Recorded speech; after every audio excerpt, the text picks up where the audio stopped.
Coming in at number 5 we have Capuchin Monastery, Catacombs, Palermo, Italy. This location is not for the squeamish. The Capuchin Monastery Catacombs is home to thousands of well-dressed corpses, one of the world's most bizarre and morbid tourist attractions. After walking through the monastery, you descend into the catacombs, where you have the chance to share small, enclosed space with thousands of corpses that have been well preserved. Some hanging from the walls, some laying down, and others sat on benches. They believe that having the dead on display like this shows respect to them. Here, nothing stands between the living and the dead, other than a sign asking people to be respectful. The ill-lit, musty catacombs have been separated into a few corridors, each one hosting a specific type of person. There is a room for religious figures, mainly those affiliated with the monastery, for professionals such as doctors, and a room for women. There is a corpse of a person that's said to be so well preserved that she simply looks like she is sleeping. She has been given the name Sleeping Beauty.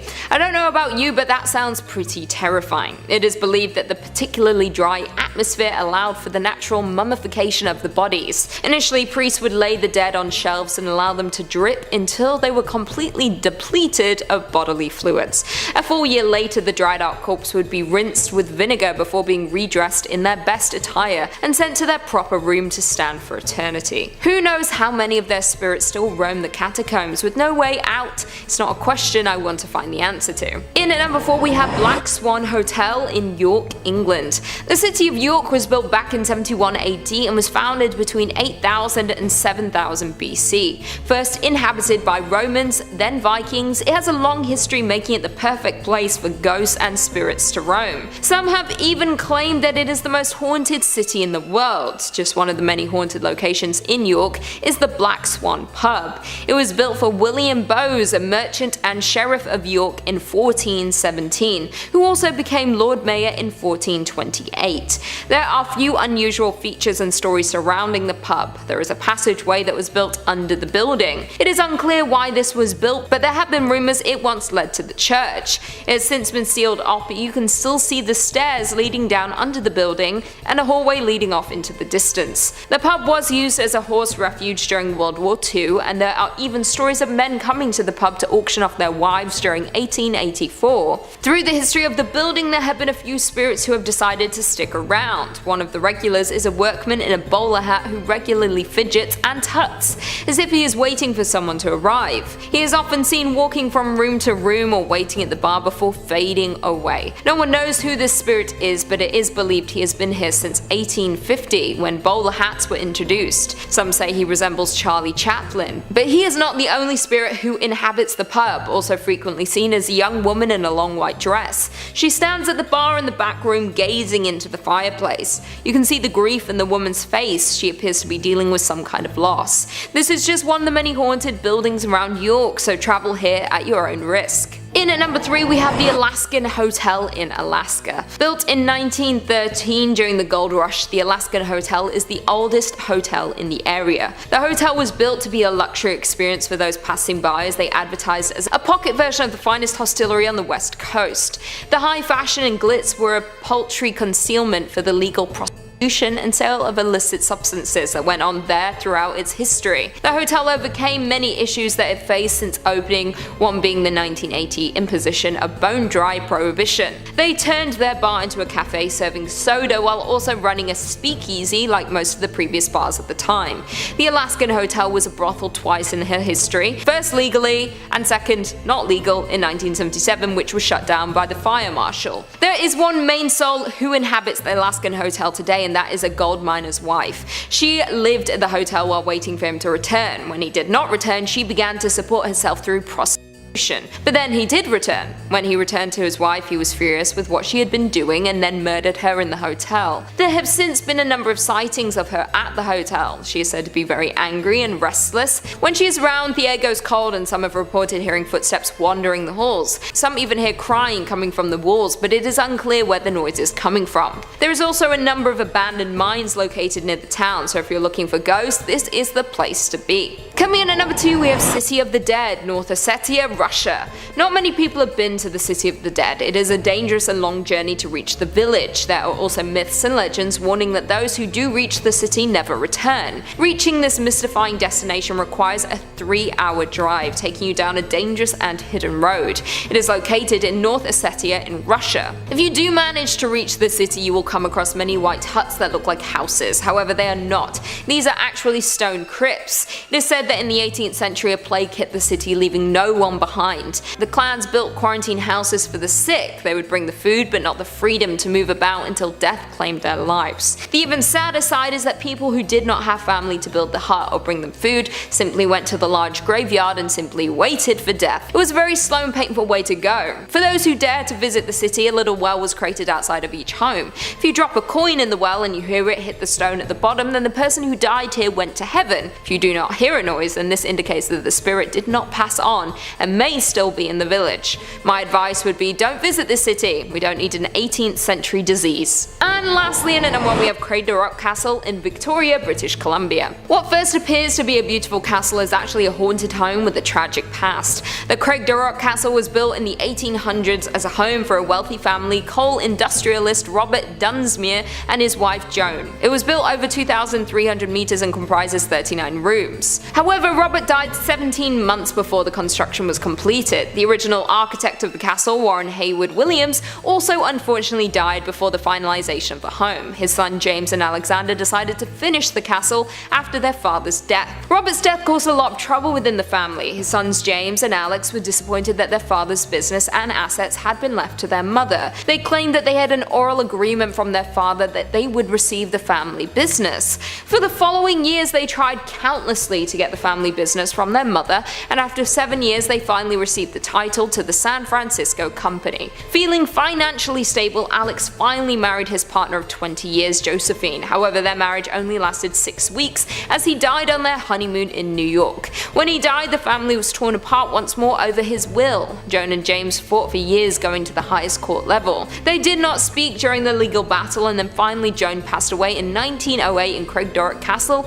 in Victoria, where she lived for 18 years. It was believed that James wouldn't attend her funeral, however he did at last. The house has now been taken over by the Craigdorroch Castle Historical Museum Society. There have been many ghost stories presumed to be connected to the Dunsmuir family. One of the main spectres is a woman who walks down the main staircase in a ball gown. No one has seen her in any other part of the castle, and she never goes up the stairs. Could it be the ghost of Joan going to greet her husband? In the basement of the home there have been sightings of a little girl crying, although they disappear if she hears anyone approaching. There have been multiple sightings of her.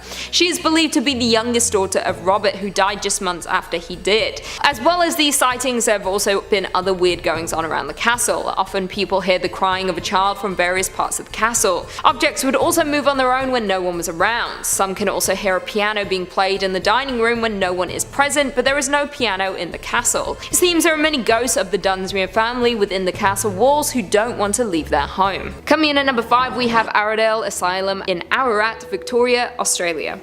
Arundel Asylum opened its doors in 1865. It was originally named Ararat Lunatic Asylum. It was opened along with 2 sister asylums at Kew and Beechworth to accommodate the growing number of lunatics in the colony of Victoria.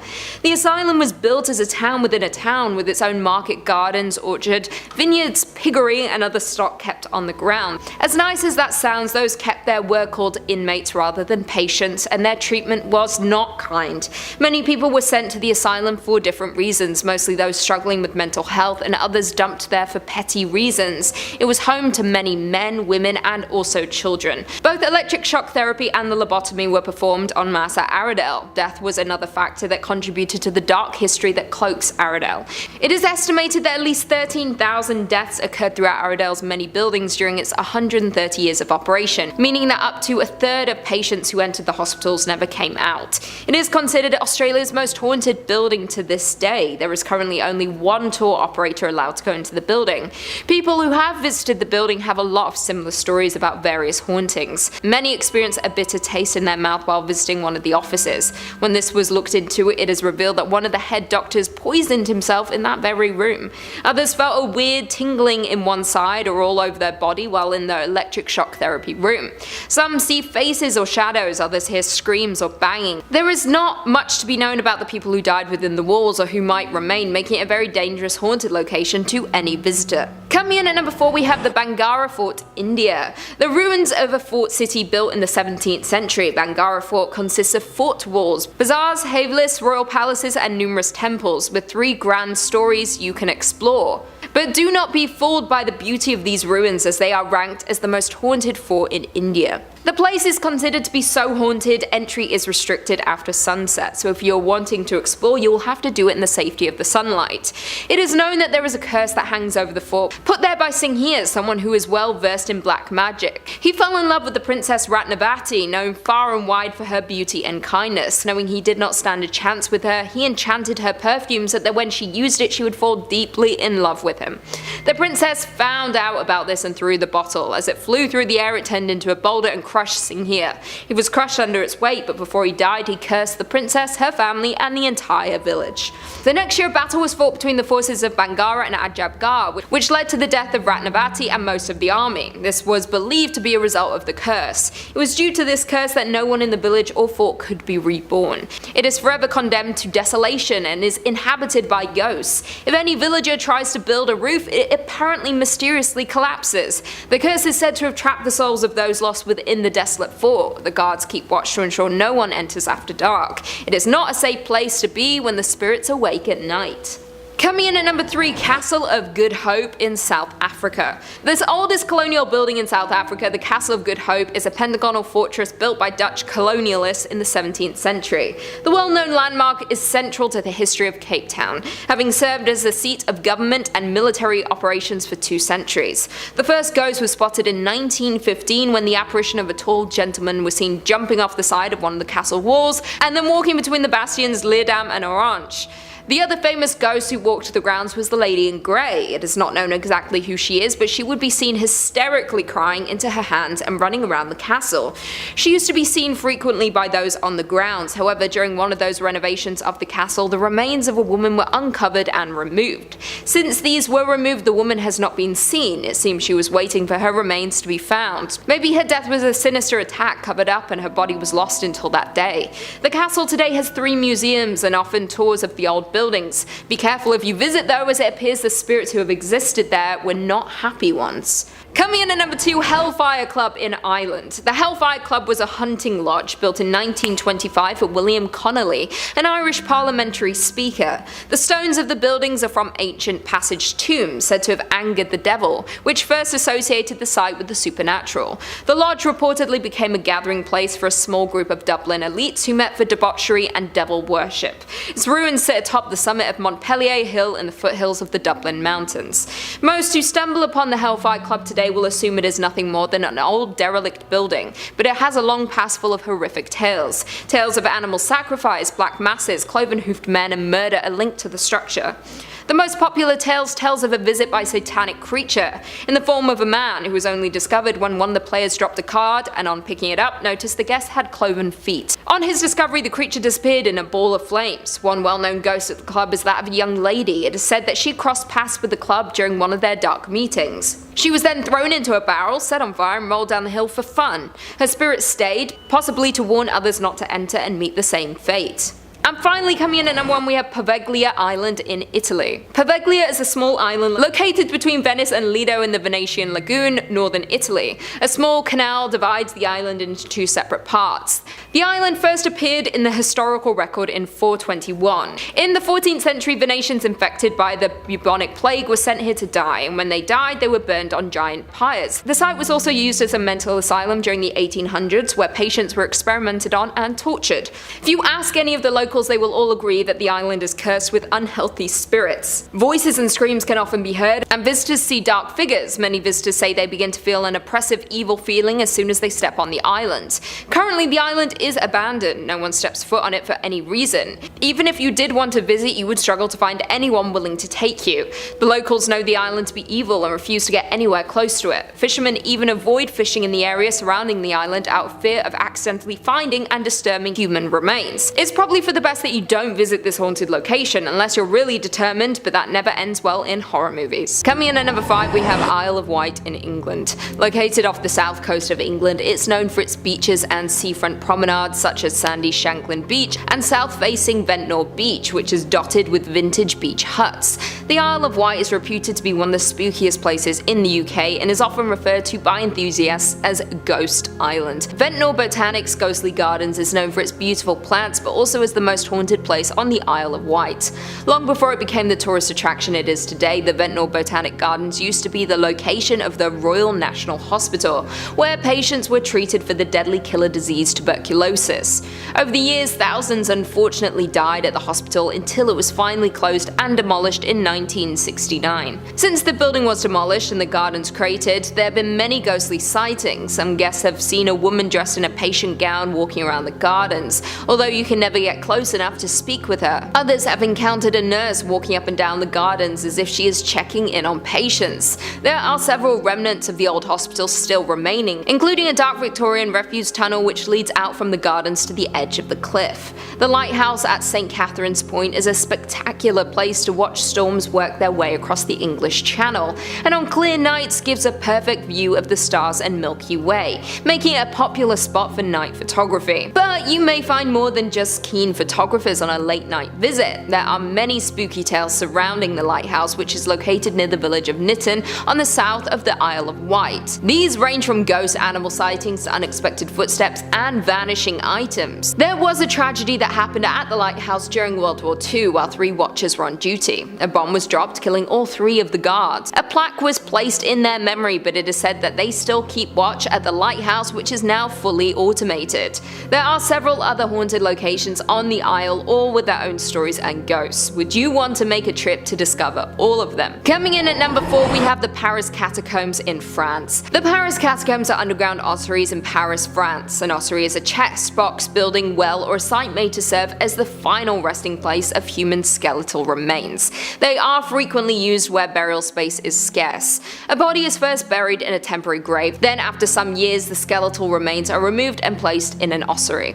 Due to this taking up much less space than a coffin, it means more remains can be stored. Due to this, the Paris Catacombs holds the remains of more than 6 million people. There are plenty of urban legends and ghost stories lurking in the skeletal maze. In the late 18th century, when major public health problems tied to the city's cemeteries led to a decision to transfer their contents to an underground site, the site was consecrated as the Paris Municipal Ossuary on April 7, 1786, and from that time forward took on the mythical name of the Catacombs, in reference to the Roman catacombs, which had fascinated the public since the discovery. Starting in 1809, the catacombs was open to the public by appointment. As you walk through the maze of the catacombs, the walls are paved with human remains. Skulls are propping up other bones as you work your way. While the catacombs span almost 200 miles long, only about a mile of the tunnels is open to the public, and yet that hasn't stopped others from trying to enter the closed-off areas of the catacombs through its many secret entrances hidden around Paris. During the course of the French Revolution, it is said that thousands of remains were dumped unceremoniously in the stone quarries that became the catacombs, so there is no clear record of exactly who and how many people's remains live in the tunnels. There have been many stories from the catacombs. One event even inspired the film As Above So Below from 2014, which I love and I've referenced many times on this channel. There was a group touring the catacombs who came across a video camera that had been left behind. It appeared to have been there a long time. It was covered in dust and was hard to see unless you were looking in depth. To their surprise, the camera had footage still on it. As they watched it, it appeared to show a man lost in the catacombs. They saw as he slowly went mad. Unable to find a way out, the footage stopped abruptly when he dropped to the camera. It is said that the man nor his remains were ever found, and all they had to know that he was ever down there was this footage. They also heard disturbing noises on the footage, screams that did not come from the man recording. They witnessed some things that they could not explain. The legend says that if you are inside of the Paris catacombs after midnight, the walls begin to speak. Disembodied voices will try to persuade you to venture deeper and deeper into the catacombs until you can't find your way out. In at number 3, we have RMS Queen Mary in Long Beach, California. From the time her construction began in 1930 in Clydebank, Scotland, the Queen Mary was destined to stand in a class all on her own. Despite suffering economic setbacks during the Great Depression, which stalled construction on the ship for several years, Cunard Line spared no expense on building the Queen Mary. On May 27, 1936, the Queen Mary departed from Southampton in England, embarking on her maiden voyage. She boasted 5 dining areas and lounges, 2 cocktail bars and swimming pools, a grand ballroom, a squash court, and even a small hospital. The Queen Mary had set a new benchmark in transatlantic travel, which the rich and famous considered as the only civilized way to travel. She quickly seized the hearts and imaginations of the public on both sides of the Atlantic, representing the spirit of an era known for its elegance, class, and style. During its first 3 years at sea, the Queen Mary carried dignitaries and Hollywood celebrities including General Dwight Eisenhower, Elizabeth Taylor, and Audrey Hepburn. However, her days as the luxury liner she was designed to be were short-lived, and in 1939 it was painted a camouflaged grey colour and was stripped of its amenities and began its second life as the Grey Ghost, a World War II troop ship. The Queen Mary was the largest and fastest troop ship to sail, capable of transporting as many as 16,000 troops at 30 knots. After the end of World War II, the Queen Mary began a 10-month retrofitting process which would return the ship to her original glory. On July 21, 1947, the Queen Mary resumed regular passenger service across the Atlantic Ocean, and continued to do so for nearly 2 more decades. The Queen Mary is now a floating hotel, holding luxury events and putting on shows. However, her days in the war could not be wiped away with her restoration, and it is said a number of spirits live on the ship today. Certain rooms have even been closed to the public due to their paranormal activity. Stateroom B340 has been investigated by many different scare enthusiasts, and even featured on Sci-Fi Channel's Ghost Hunters and the British TV series Most Haunted. The first reports of paranormal activity in room B340 date all the way back to 1967, with the guest complaining that someone was knocking on her door during the night, but when she got up to confront them, no one was there. Other complaints include bathroom lights turning on by themselves, the sink faucet turning on and off on its own, and unexplained bathroom doors shutting. Some guests have reported the covers of their bed being pulled off while asleep and waking to see a dark figure standing at the foot of the bed. But who is the figure in room B340? It is said that along with a number of deaths aboard during the war, there was also a murder in one of the rooms. Could this be the victim in room B340? This is not the only ghost on board. Another famous tale is that of a young man who worked on the ship. One night in 1966, the watertight doors in the engine and boiler rooms were ordered to be closed. About 5 minutes later, an 18-year-old crew member was found crushed in the door of hatch 13, trapped with his arms pinned to his side.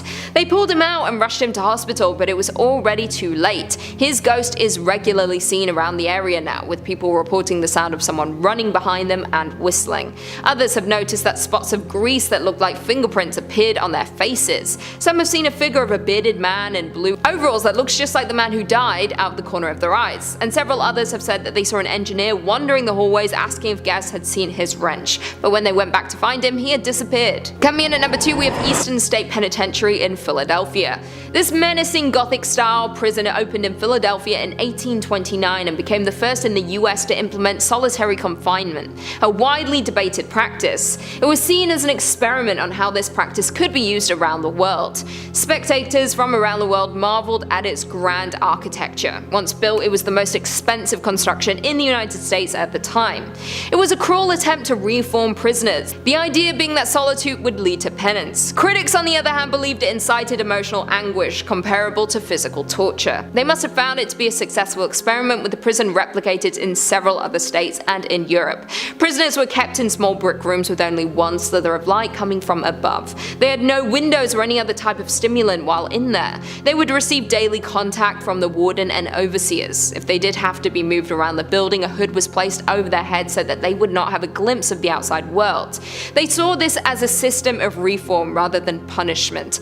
The warden was legally required to visit every inmate every day, and the overseers were mandated to see each inmate 3 times a day. It is even said that Pep the dog was sentenced to life without parole for killing Governor Gifford's Pinchot's wife's cat. Prison records reflect that Pep was assigned an inmate number C2559, which is seen in his mugshot, although some claim he was gifted to the prisoner's therapy dog to help inmates. Gangster Al Capone spent a year imprisoned at Eastern State, where he furnished his cell with luxurious antiques, rugs, and paintings, making it seem like inmates had some control and comfort over their lives. However, the prison's 142-year history is full of death, madness, disease, murder, and torture, making it easy to imagine the spirits of troubled souls left behind to roam its abandoned abandoned halls. The harsh punishments used on prisoners are enough to make you shiver even without seeing a ghost. There was the water bath, in which inmates were dunked then hung out on a wall in winter until ice formed on their skin. The mad chair, which bound an inmate so tightly that circulation was cut off, later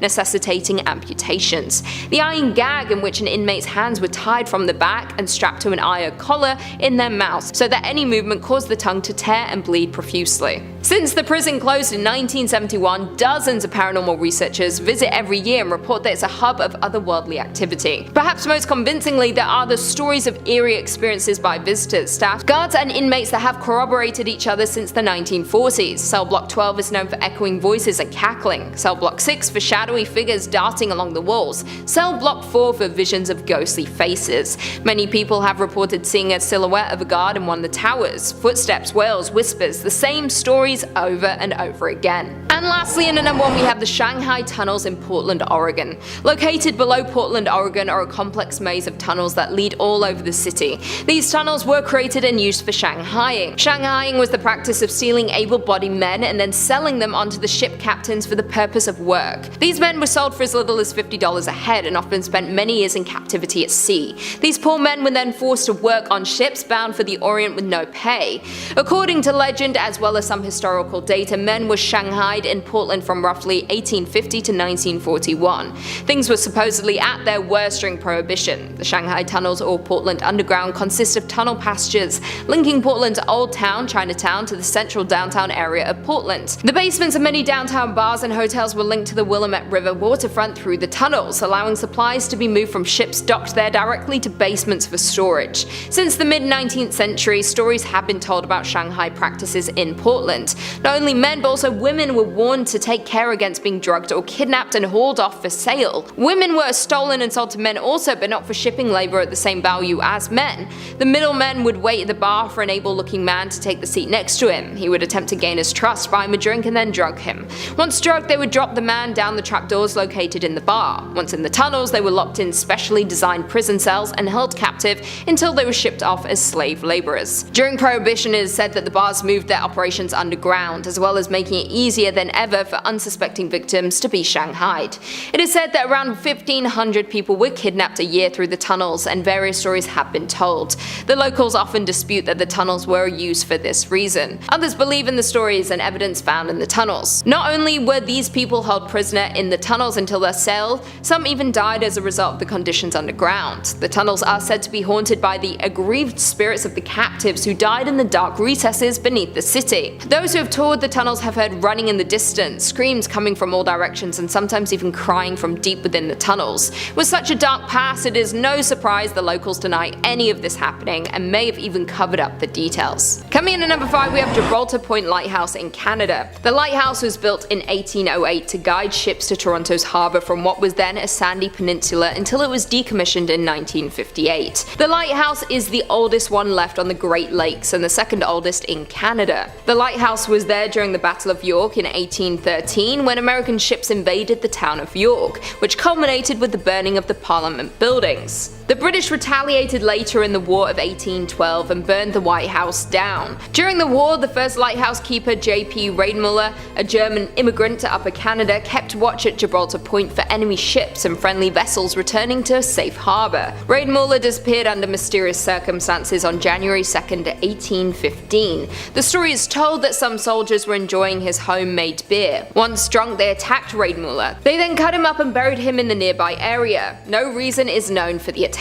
Although the town around the lighthouse is now gone, the stories still remain, and some visitors to the land have reported some haunted sites. The current lighthouse keeper has told stories of searching for the remains of J.P. Reidmuller that were never found. Those who have visited the lighthouse have heard noises of someone walking around, paired with groaning noises. Some suspect the spirit of the first keeper still watches over. Others have seen the light on from a distance, even though it's been out of use for decades. Coming in at number 4, we have Yorktown Memorial Hospital in Texas. Originally built in the 1950s and managed by the Felician Sisters of the Roman Catholic Church, the Yorktown Memorial Hospital contains 2 main floors, a basement, 2 wings, a chapel, and an observation tower. The hospital closed in 1986, says current caretaker, after a new facility opened in nearby Curo. From then on, the building operated as a rehab facility, but the state closed it in 1992. Standing outside of the hospital today, it appears to be the definition of haunted. Broken windows lead into a black interior. The door is chained shut. Inside the building, a cool breeze wafts down the dark hallway.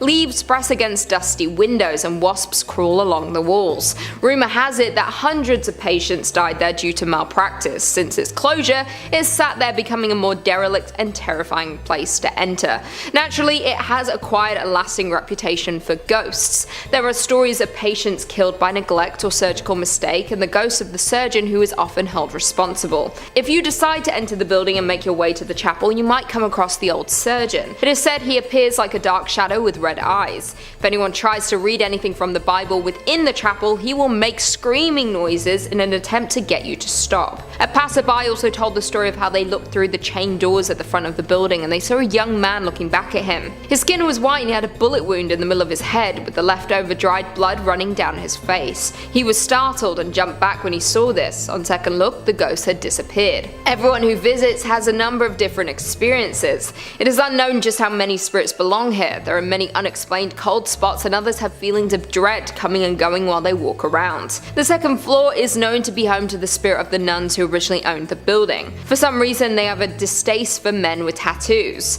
There have been a few stories of these men being scratched or pushed over by spirits. Even with knowing all of this, the hospital has struggled with break-ins, people looking to be unauthorized ghost hunters and looking for souvenirs.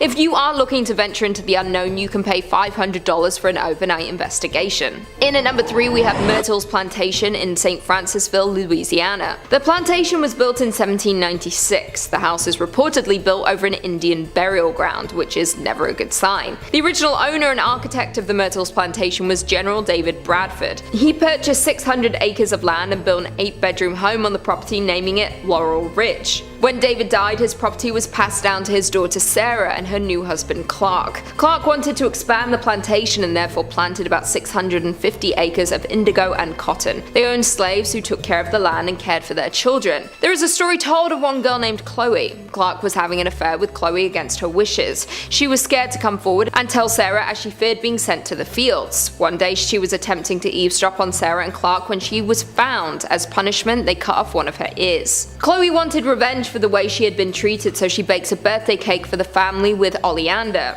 Clark chose not to eat any of the cake, but Sarah and the children did. They got very sick and Sarah and 2 of the children died, leaving only Clark and his daughter Octavia. The other slaves would not help Chloe escape. Afraid of the wrath her actions may place on them, they hung her from a tree on the property. Since then, there have been sightings of Chloe around the property. She has even been captured in pictures taken there. She is usually seen in a reflection of one of the windows. It is clear to see when the apparition is Chloe due to her missing ear. These are not the only deaths that occurred at the plantation. Once Clark only had his daughter, he moved and sold off the property. One of the unfortunate people to call it home was William Winters. William was shot on the porch. He crawled back into his home and attempted to crawl up the stairs, but only made it to the 7th step. It is said if you take a picture of the stairs, you can still see the blood stains left over from his attack. If you are in a different room, you may also hear a dragging noise coming from the front entryway. These are just the ghosts who we know of. If the house is built on an Indian burial ground, we can't be sure just how haunted the place is or who exactly haunts it. In at number 2, we have House of the Seven Gables, Salem. The House of Seven Gables was built in 1668 by a Salem sea captain and merchant named John Turner. 3 generations of the Turner family lived in the seaside mansion before it was sold to Captain Samuel Ingersoll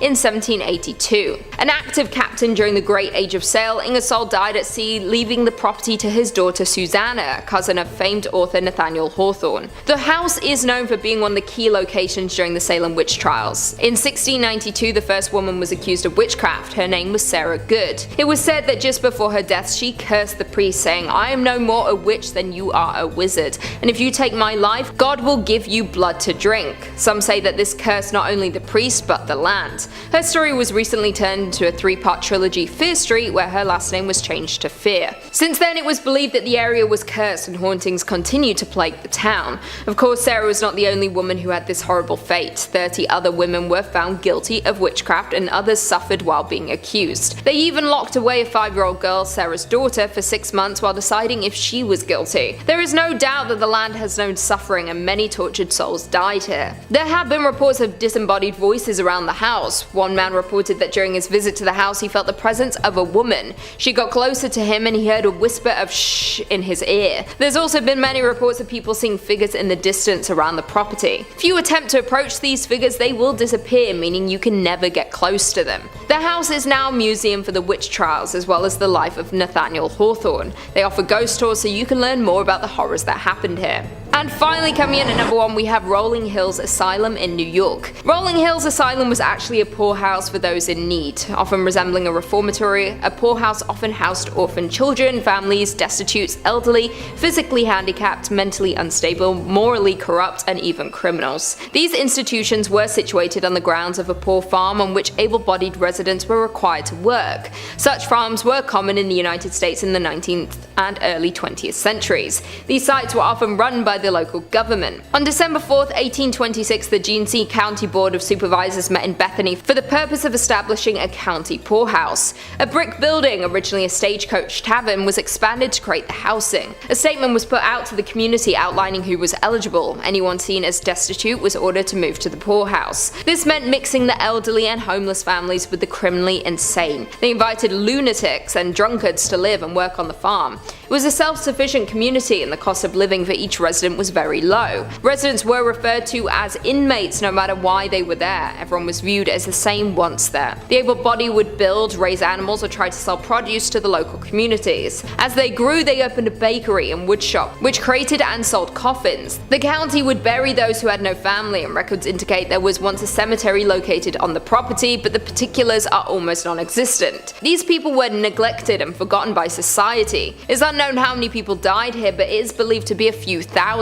They were often buried without any record of who they were. As they were self-sufficient, the government hardly interfered with their affairs, so many died of illness, old age, and other deaths were from unknown causes. There are not many stories from those who lived here, so the particulars of day-to-day life is unknown. One can only imagine the horrors that could have occurred from putting all of the criminally insane with the unfortunate orphans, widows, and unwed mothers. Due to all of this, it is seen as one of the most haunted locations in the area. There are a few known stories of the spirits who still roam the land. One tragic story is of a boy named Roy. He suffered with gigantism, a physical deformity that left him with a protruding facial feature, large hands and feet, and a height of over 7 feet. Roy was the son of a prominent banker, and his physical appearance was an embarrassment to his family. At age 12, Roy was dropped at the Genesee County home and was left there until his death at age 62. Roy liked opera music and was generally kind. There have been reports of his large shadow being seen around the grounds, particularly moving around the main building.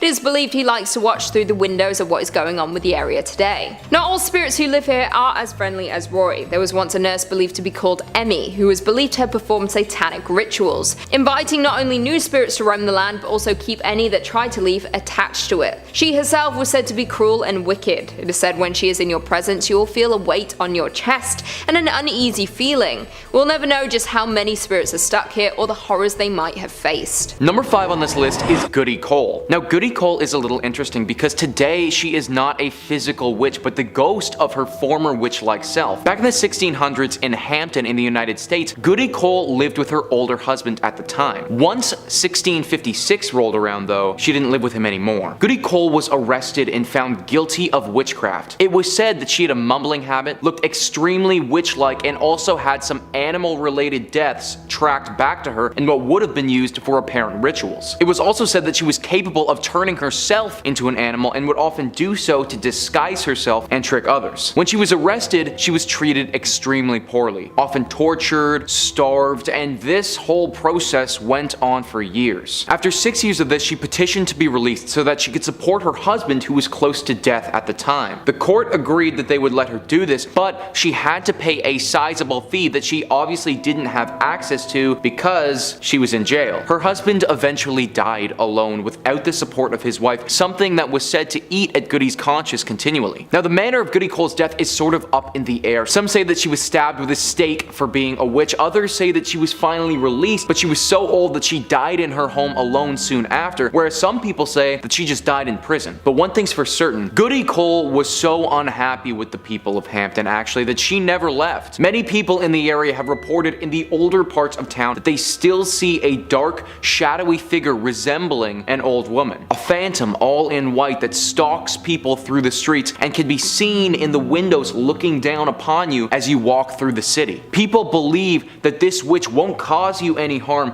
but her goal is to make you feel as ostracized as possible, the exact way that she was made to feel back when she was still living. Number 4 on this list are the boo hags. Typically associated with the haunting of the coastal plains of South Carolina, it should be noted that there's no reason to believe that they could only be limited to this area, but there has been a large amount of activity of them here. Now I should also note that the jury is still a little bit out on if these creatures are exclusively witches or exclusively vampires. I think that the truth of the matter is probably a horrifying mixture of both. Legend says that the boo hag needs to get sustenance from a person's breath, and that's how they sustain themselves. This action is somewhat similar to how the Dementors act in Harry Potter, but still with some notable differences. For starters, a boo hag is a fleshy creature that does not have any skin of its own. Therefore, it is simply a red tendon-esque humanoid being. Because they don't have any skin of their own, they will often steal the skin of their victims and fit it to their bodies until that skin inevitably deteriorates. The action of sucking someone's breath isn't as simple as my Harry Potter example either. Typically, once a boo hag finds a suitable victim, they will stalk that individual back to their home and wait until they're sleeping. Once they're passed out, the boo hag will break into their home and straddle the person who is asleep. This action is referred to by locals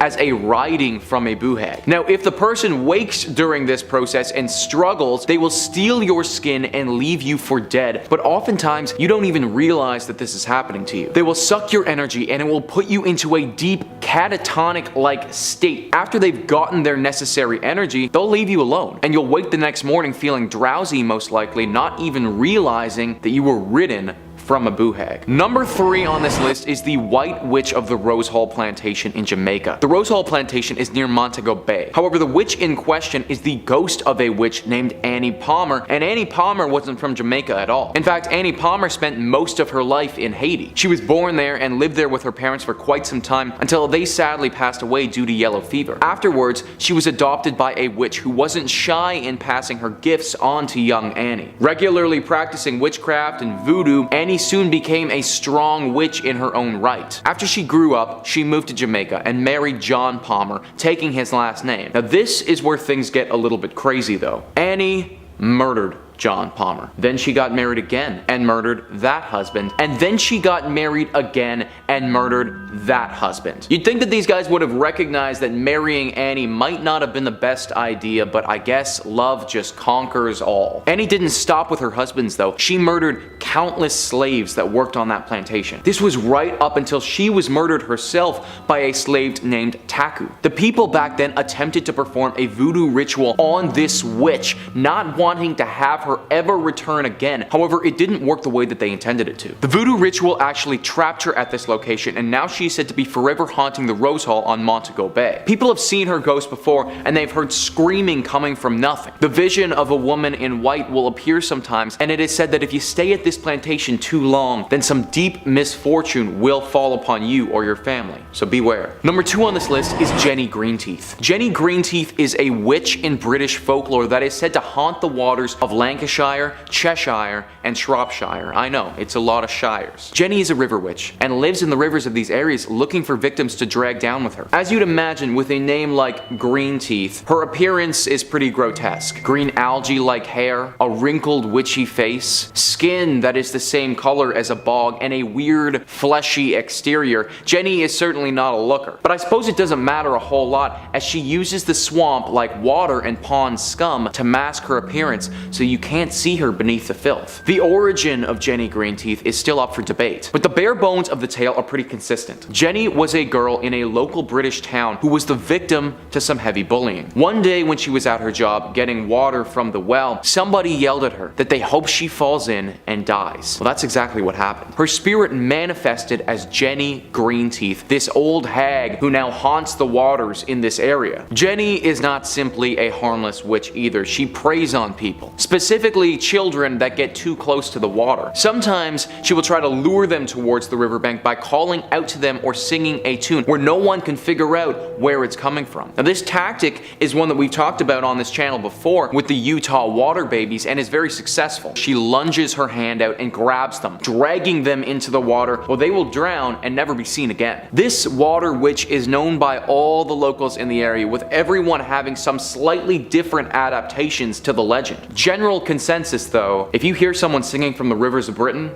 don't go near it. Number 1 on this list is La Lechuza. La Lechuza is a witch based in Mexican folklore that is said to haunt the Mexican nights. I wish I could pinpoint the location down for you guys to be a specific region in Mexico, but this witch is sadly far too mobile for that. La Lechuza used to live in a small Mexican town and regularly practice witchcraft. Her intentions were foul though, and would regularly cause harm to others, whether that be to them directly or to their livelihood. The townsfolk, once they discovered that she was the cause of their misfortune, raided her home and viciously murdered her. They didn't kill her well enough though, because her spirit still clings to life to this day. Said to regularly take the form of an owl and fly throughout Mexico, La Lechuza is constantly on the hunt for food. Her preferred meal is young men. This bird is apparently massive, and once it sets its sights on you, it will be nearly impossible to escape. Some people have reported that she is so big that they've seen her run cars off of the road and eat her victims in the wreck. She also employs some other tactics instead of just brute force. Sometimes she will mask her voice as a baby and sit outside your door until you open it, and then she'll pounce. You may also hear the consistent racket of an owl howling in the night. Go and check your window to see what the commotion is and become this owl lady's dinner. Basically, she is a giant owl that you can't run from, you can't beat in a fight, and is also able to outwit you with some strange tactics. She haunts all of Mexico, and you just need to hope that if you were there, she doesn't pick you to be her next meal. Number 5 on this list is Heard Island. Heard Island is actually part of Australia, even though it is super far away from Australia. The travel says one of the most remote territories in the world. Heard Island is considered an Australian territory, even though it's located between Madagascar and Antarctica. It's home to a wide range of animals such as seals, penguins, and marine birds, as well as more than 40 glaciers. There were a few reasons for closing the island to the public. First, in 2000, researchers noticed a huge lava flow coming from the island's massive volcano called Mawson's Peak. Second, Heard Island is known for its poor weather conditions. And third, it's too remote to be safe. Judge it by yourself, it's located in a minimum 2-week sail to the closest major landmass. So yeah, there are obviously tons of reasons not to go to this place and very few reasons to actually go. In the few reasons to actually go, it would be pretty cool to go to a place that's totally remote like this. There'd be a lot of penguins and seals and stuff, and for about a solid half hour, you would think it's pretty cool. After that half hour though, I don't think that you'd be about it. The weather is horrible here and it's going to be extremely cold. So you could easily get swept up in a bad storm that would make it impossible to leave the island. This is also one of the better case scenarios because alternatively you could have the volcano erupt. On the bright side, you wouldn't be cold anymore if that happened, but you'd also be very dead. I also looked at some pictures of this place online, and honestly guys, there really isn't that much to it. Like, if the place was like picturesque and there was beautiful stuff here, then I could see an argument for it, but that's actually just not the case. Like, it's kind of just a small plot of land in the middle of nowhere. And even by looking at the photos, I felt like I was getting cold. The island is banned for a reason, so stay away guys. Number 4 on this list is Monkey Island. As far as islands packed with animals, you're going to see that this isn't actually the scariest one on the list, but still, it's pretty dangerous. The travel says a colony of approximately 4,000 rhesus monkeys live on Morgan Island, South Carolina, due to which it was nicknamed as Monkey Island. But despite what you might think, the population of primates isn't native to the island. They were relocated there from Puerto Rico due to the spreading of herpes virus B infection.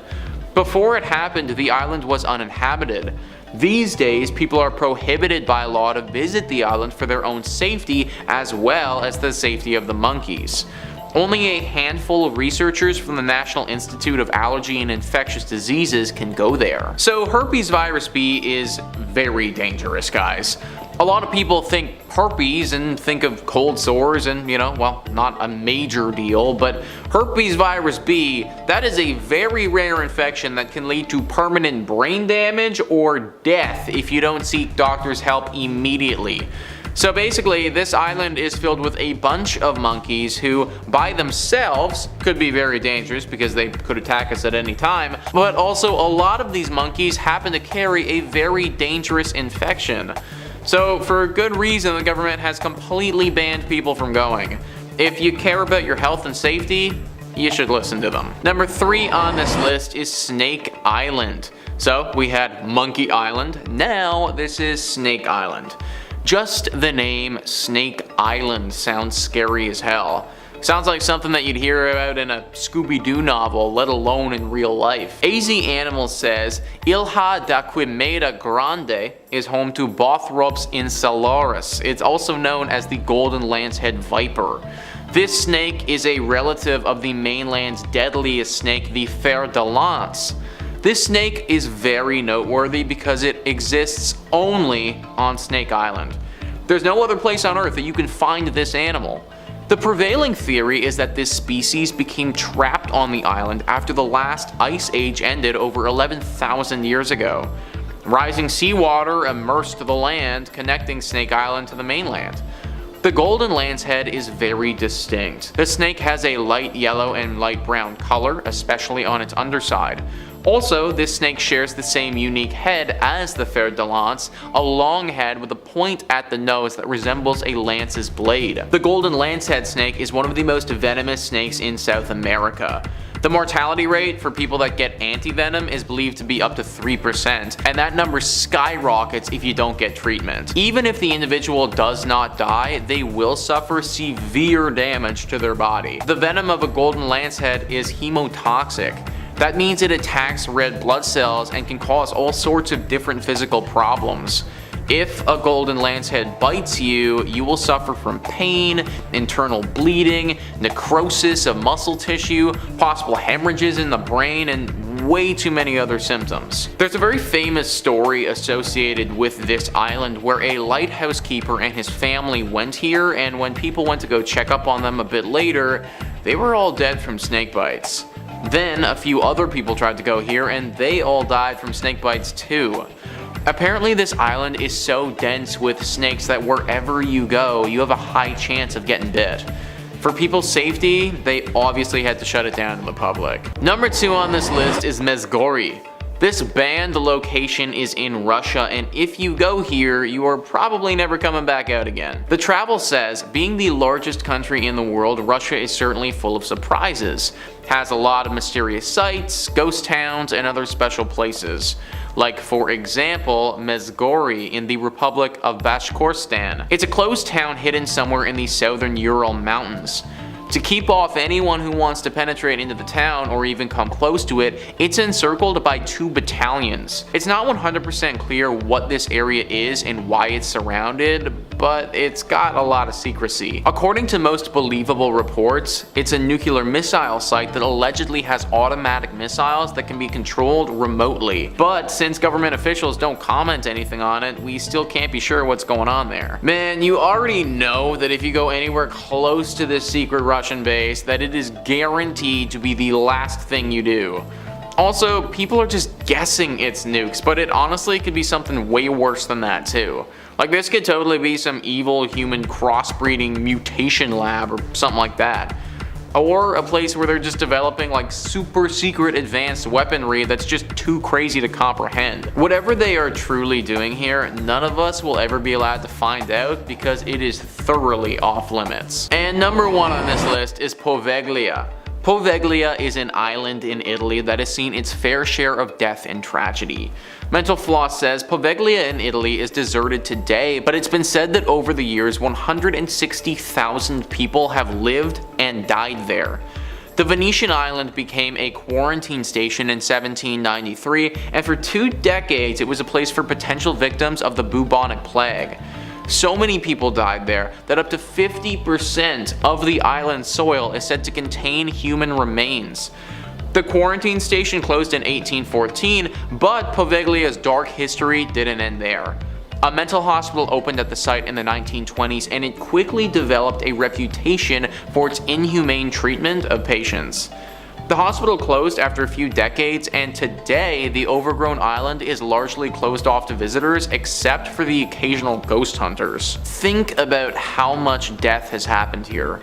All of that death is what has led people to the conclusion that this place, it's haunted.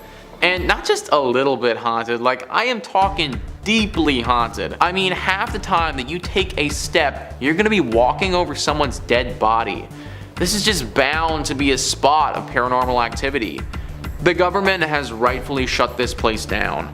Unless you're a professional ghost hunter, you should not be visiting Poveglia. Number 5 on this list is Donste Lakhang. This temple is located in Bhutan, an often overlooked nation that's nestled between Nepal, Bangladesh, and China. This nation is largely populated with Buddhist monks and is known for its monasteries, fortresses, and incredible landscape. The country itself is already shrouded in mystery, and this place is probably the best example of that. Holidify writes, Dungste Lakhang was built by the Thangtong Gyalpo in the year 1433. It's said that the monument was constructed on the body of a monster that was causing harm to the inhabitants. There are mysterious stories about this place, and locals believe that the divine power of the temple would retain the demon from coming back to life. The building is in the form of a diagram mandala, and different floors represent the earth, the heaven, and hell. The horror-inspired frescoes on the walls leave visitors dazzled and add to the mystic charm of this place. Dungste Lakhang is carefully preserved, and it requires special permission from the authorities to get into the landmark.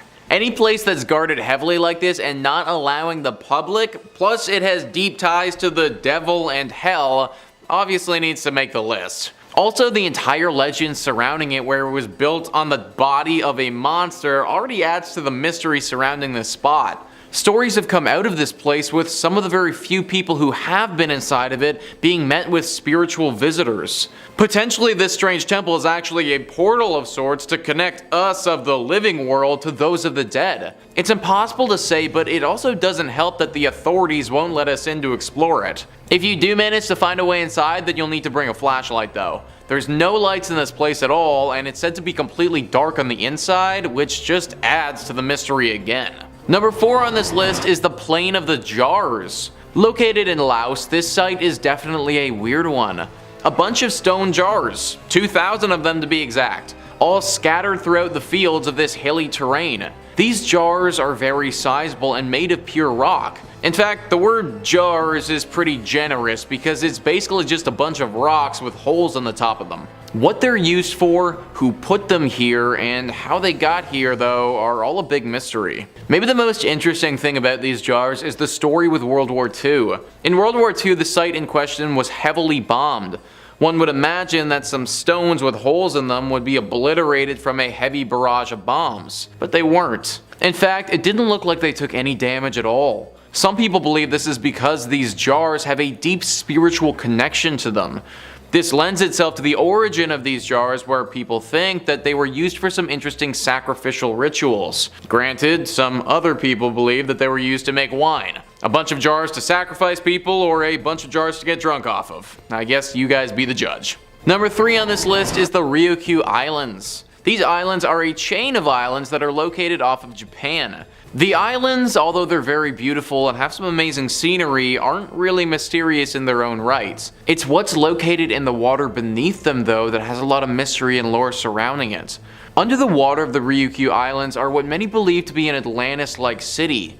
It was discovered in 1995, so very recently considering human history. At first, this ancient city was thought to be just a naturally formed monument, a rock formation that just happened to be thrown together by the earth underwater. However, as more experts looked at it, the theory that it was man-made started to gain a lot of traction. It's a mysterious pyramid-looking structure that nobody can really explain. Nobody knows how it got there or what it was used for, if it was man-made. Also, think about it if it actually was man-made like people are suggesting. Either we made it underwater, which makes absolutely no sense at all, or we made it so long ago that the water levels rose over top of it. Meaning that we're talking about something thousands and thousands of years old. What the heck were these people building here thousands and thousands of years ago, and why were they doing it? Number 2 on this list is the Mustang Caves. These are absolutely wild caves and really don't make a lot of sense. Tripoto says, being one of the world's greatest archaeological mysteries, the Mustang Caves lie in one of the most remote and isolated regions in the Himalayas. The landscape is unlike anything else found in Nepal, with strangely sculptured rock formations comprised of nearly 10,000 den openings perched more than 150 feet above the ground. It's unknown who dug them, since whoever did would have had to scale a near vertical rock to do so, a task almost impossible to accomplish by even experienced climbers. No one knows what their purpose was either, with theories ranging from living quarters to burial chambers.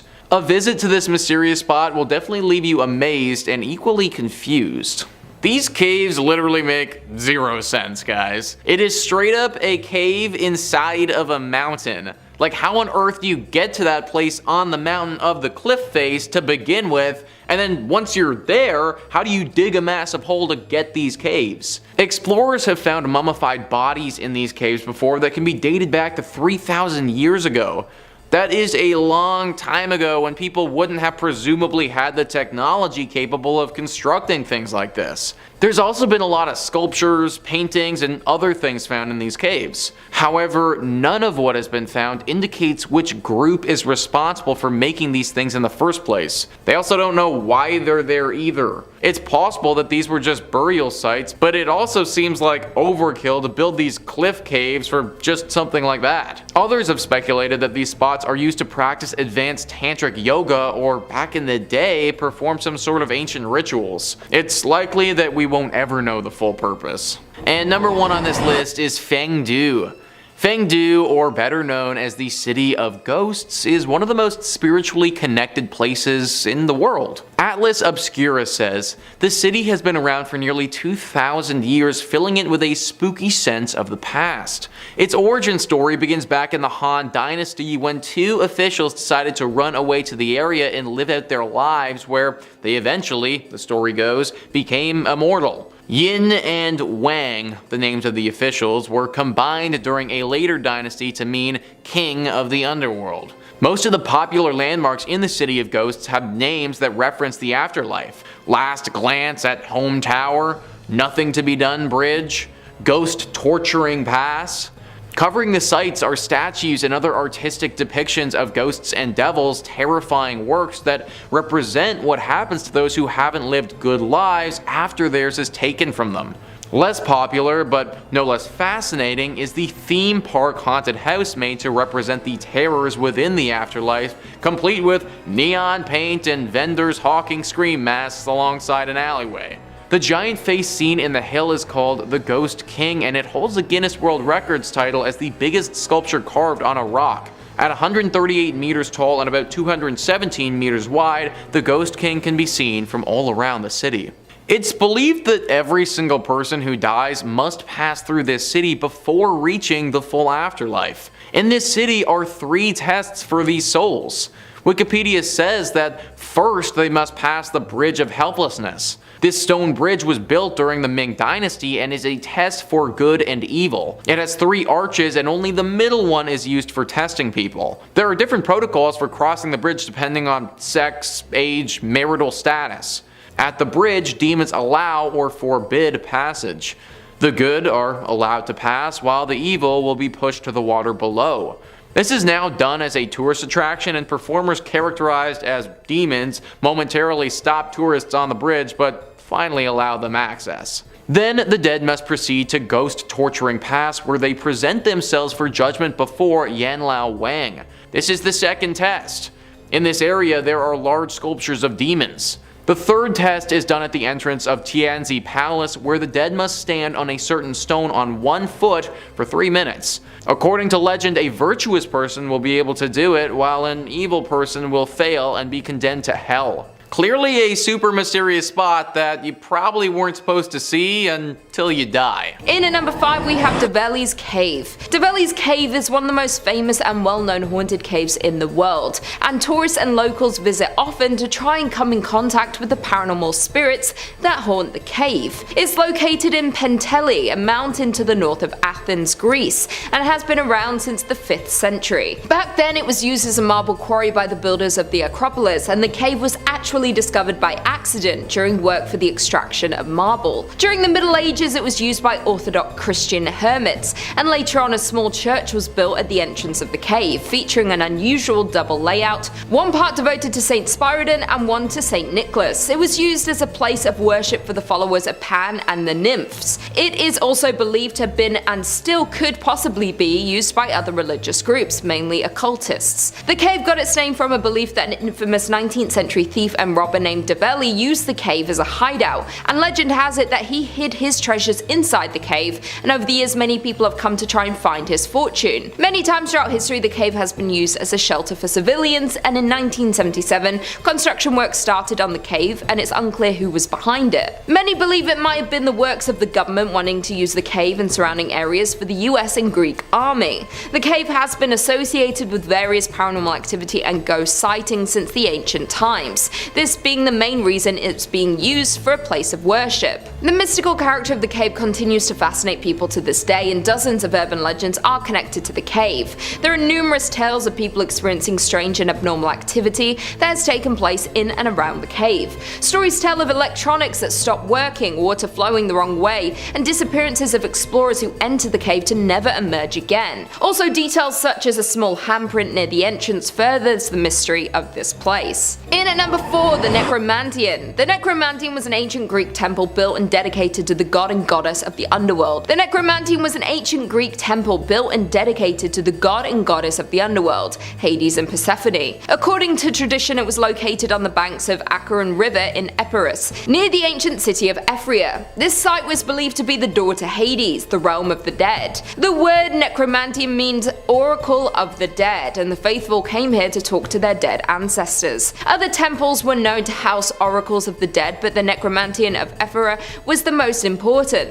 It belonged to the Thesprotians, the local Epirot Greek tribe, and they would participate in rituals involving elaborate ceremonies where they would seek to speak to the dead. The people would eat specific foods like pork, bread, and oysters, said to cleanse the body, and would proceed to sacrifice a sheep, and the faithful would descend through a series of meandering corridors, leaving offerings to the people as they passed through the iron gates. The celebrants would then witness the priest arise from the floor and fly throughout the temple, said to be possessed by the souls of the dead. The Necromantian was also described as the entrance by which Odysseus made his Nekia, which is the ancient Greek cult practice and is a rite by which ghosts were called up by the Greeks and questioned about the future. This temple was believed by many to be the final resting spot. Once they passed on and their bodies decayed into the earth, their spirits were released, and the Necromantian was the final resting place for the dead. Many locals and tourists come to try and communicate with the dead. There is an abundance of paranormal activity in this place, and it is known as an entryway to the underworld, and is one of the only direct channels on Earth for the souls of the underworld to come and communicate with humans. In at number 3 we have Salem Mansion. The Salem Mansion is a dark, mysterious, and eerie abandoned mansion located in Thessaloniki. The villa was designed in 1878 by Xenophon Paeonides, who was known to be the most famous Greek architect in Thessaloniki. The mansion was bought in 1894 by Emmanuel Salem, who was the most important lawyer in the city and an eminent member of the Jewish community. It remained in the family for over 20 years, and the family gave its famous name the Salem Mansion. During World War I, the villa had changed hands after the Salem family left in 1915, and it became the consulate of the Austro-Hungarian Empire for more than half a century. In 1978, the mansion was damaged extensively by an earthquake that devastated Thessaloniki. To this day, the house still belongs to the Italian state, but remains deserted. There have been many plans to restore the villa, but for some reason it has yet to be done. This mansion is a very mysterious place, and even just looking at it you can sense the fear and horror. era. There are many legends about the place, and many paranormal investigators visit this infamous place to try and communicate with whatever horrific beings haunt the mansion. Many people speak of when they have visited the place, that they felt cold air around them even in the middle of summer, hearing doors close out of nowhere and hearing steps all throughout the house. Locals have mentioned that they stay away from this sinister house due to all the stories and sightings that have happened here. Many think it's cursed and stay as far away as they can. In 2013, the producers of the hit TV show American Horror Story used a photo of the Salem Mansion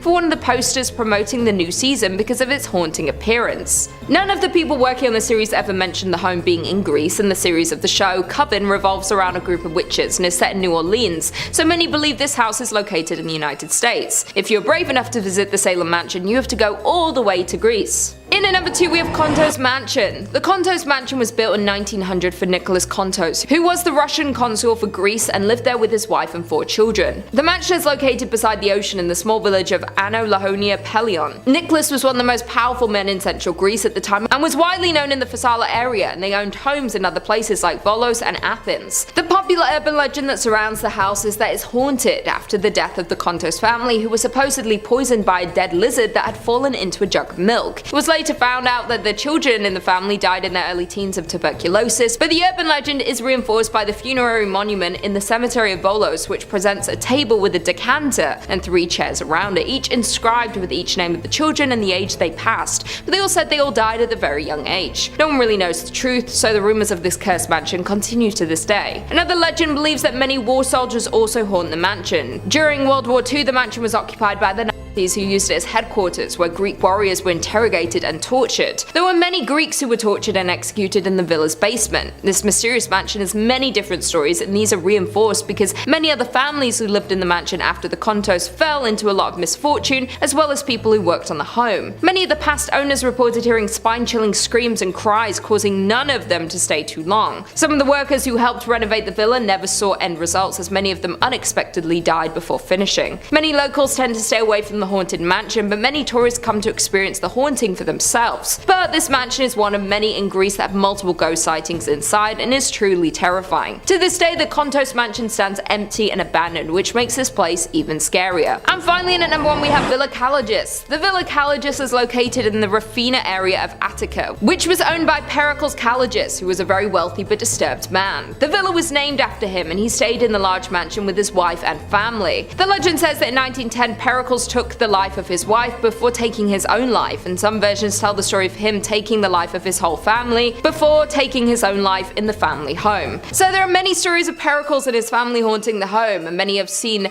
family members running around the home and hearing mysterious footsteps. During World War II, the home had been taken over by Nazis, who used it to imprison and torture Greeks in the cellar, who many believe haunt the cellar to this day. Years later, while attempting to demolish the home, the bulldozer being used suddenly stopped working while approaching the house, and after 2 of the workers died from sudden heart attacks, all thoughts of knocking down the home were abandoned. Another popular legend regarding the haunted mansion is that Anau accepted a bet from his friend that he couldn't last a night in the famous haunted house. Well, he did last the night, but when his friend came in the morning to check on his friend, he found him dead in the home. It's said that nothing at all is able to grow for a few meters around the building. Experts who have investigated this phenomenon found that the atmosphere surrounding the house is uncommonly high in negative ions, something that is thought to be linked to paranormal activity. This haunted villa is among one of the most haunted in all of Greece and should be avoided. Number 5 on this list is the Alkimos wreck. The SS Alkimos was a Greek-owned ship that in 1963 capsized off the coast of Perth, Australia. This ship, prior to its sinking and also to this day, is deeply haunted. Tatum Stafford details its history and writes, "The Alkimos was stranded north of Mindarie Keys in 1963 and is said to be plagued with bad luck. The ship was built in Baltimore in 1943, and towards the end of the war it was used to transport US soldiers and German prisoners of war. Post-war, the ship sailed across the world with various crew members recounting ghost sightings that they'd had on board. In 1963, the ship was on voyage from Jakarta to Bunbury when it struck a reef off the coast of Western Australia. It was towed to Fremantle for repairs, then was sent to Hong Kong before a storm hit and it became stuck in shallow waters off Mindarie. The following year, the ship was sold for parts and left to decay, though mysteriously a number of fires have started, burned, and further blackened the wreck since it was abandoned. Though not much of the Alkimos is visible from land today, there are many rumors about the ship's history of paranormal activity. This includes the discovery of a swimmer's skull in its wreckage, and the stories of a ghost dressed in oilskins named Harry, who's been spotted on board more than once since its sinking. So nowadays this wreck is the spot for scuba divers who enjoy the paranormal. They frequent it often and also get visited by many spirits who live there. Harry, the ghost that's been seen a lot, is apparently very friendly, which is a nice change of pace from the other hauntings on this list. Many of the people that have had interactions say that he, although sad, is just looking for a friend to reside with him at the bottom of the ocean. Even though this is on the list about places to never visit, I don't think that we immediately need to write off this spot. If you're daring and you know how to scuba dive, then I suppose you could probably go and have a pretty decent experience with our main guy Harry. Number 4 on this list is the St. John's Orphanage. Not that anyone would ever want to be an orphan to begin with, but if you ever were sent to an orphanage, this certainly wouldn't be first on your list of options. This place is your stereotypical horrible orphanage. The type of place that you watch in a movie and then call your parents immediately afterwards and thank them for being around for you. Apparently the people who ran this place were just inherently cruel. If a child ever stepped out of line a little bit or even did something wrong by accident, the punishments would be swift and brutal. The lifestyle of any child who lived here was said to be pretty horrible, and those that stayed here were often scarred for life. Now it's abandoned and looks like something straight out of a horror film. The windows are broken and the whole building itself looks like something that society has collectively thrown away. This hasn't stopped the ghosts of those who used to stay here from haunting it though. It isn't what you might be expecting, however. You won't find the ghosts of children running through the halls or playing ball outside. I imagine that the ghosts of those said children would want to get as far away from this horrible place as possible. The one who does haunt this place though is actually the one who used to run it. This greasy and stern looking old man that's said to parade around the halls. Apparently he's only ever dangerous to children, and any adults that come to this place should be fine. That being said, I still wouldn't recommend that adults go here because it's all too eerie to begin with. In my personal opinion, I think that there's been too much awful history here to allow this building to remain standing. I'd burn it to the ground and leave those horrible practices where they belong. Deep in the past. Number 3 on this list is Dreamworld. Now, how on earth could a place called Dreamworld be haunted? Well, apparently it all started when the people who filmed the hit reality TV show Big Brother had quite the ghostly encounter. That's right guys, the legends of a ghost at this place have been pretty recent and by an entire film crew. Dreamworld is one of Australia's biggest amusement parks and should be a place of pure joy. The makers of Big Brother decided to build a home at this place and host their show there. During the filming of one of the seasons though, the production crew ran into an unexpected individual. The voice and image of a young girl appeared to all of them on separate occasions during the filming process and scared them to their core. The show was eventually cancelled in 2014, but then a YouTuber named MuiTube went into the abandoned Big Brother house and it definitely looks haunted. The entire place looks like something straight out of a ghost story and makes me believe that some type of spirit could be living there. It also doesn't help that this little girl isn't the only ghostly apparition talked about at Dreamworld. Apparently some employees at the theme park have seen a ghost called Jack Dark. Jack Dark is reportedly a 19th century gold prospector who was killed by a buzzsaw. Now his decapitated ghost wanders the area where he was killed, and it just so happens that there's a theme park there now. If you ever do make it to Dreamworld, then don't stay too long. Ride the rides and then get out of there. If you stick around for an extended period of time, then you might have an unwelcome encounter as well. Number 2 on this list is the Airedale Mental Hospital. The Airedale Mental Hospital has got to be right up there as one of the most deadly mental hospitals in the world. Now what I mean by that is how many total people passed away within the walls of said hospital during its operation. For the Airedale Mental Hospital, this number was not insignificant. In its 140 years of operating, it saw over 13,000 people pass away. That's close to almost 100 people every single year that it was active. Just an absolutely horrendous statistic that speaks to the manner in which this hospital was run. If you've been watching this channel for a while, then you know that mental institutes built in the 1800s were often horrible places to get sent. The procedures and practices that these places had weren't helpful in the slightest and often made those with mental illness get far worse. This was obviously the case here due to its overwhelmingly large death toll. 13,000 people is a lot of people to die, and it's left its mark on this location. The site is no longer used as a mental hospital and has been decommissioned for a few decades.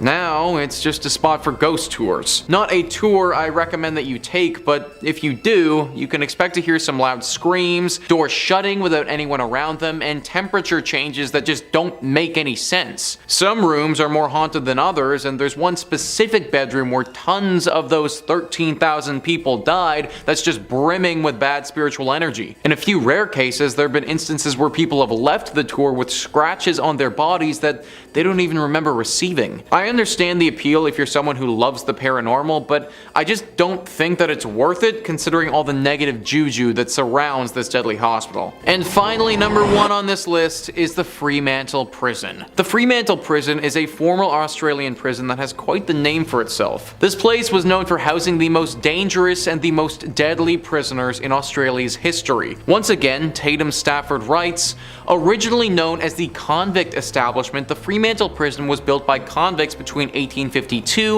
and 1859 using limestone quarried on site. During its period of operation, the prison housed the majority of the state's murderers, thieves, and rogues, and during both World Wars, it was used by the Australian Army as a military prison for POWs. As time went on, it became increasingly difficult to accommodate modern prisoner management systems into a 19th century building, so in 1991, the WA State Cabinet decided to close the prison. Today, it's one of the world's largest surviving convict prisons with plenty of rumored paranormal activity. In its time as a jail, 44 people were executed at its gallows. Just one of them was a woman, Martha Rendell. Martha was convicted of murdering her 3 children, and legend has it that her face occasionally appears in the chapel window. So Stafford mentions one of the ghosts there, Martha Rendell, who lives in the chapel, but he doesn't mention Jack, who's actually a friendly library ghost. Jack is typically pretty chill, but the rest of them are horrible. Martha and the other ghosts that were here are the most sadistic murderers who ever lived in Australia, and they haven't changed much in death either. Going to this place and not being in a big group is actually life-threatening. These are the type of ghosts who will not hold back and will want to murder you for the fun of simply murdering you. Obviously, because of this, I cannot in good conscience recommend going here. There are countless documentaries on Netflix about serial killers, and that is a far safer way to learn about them than going to this prison.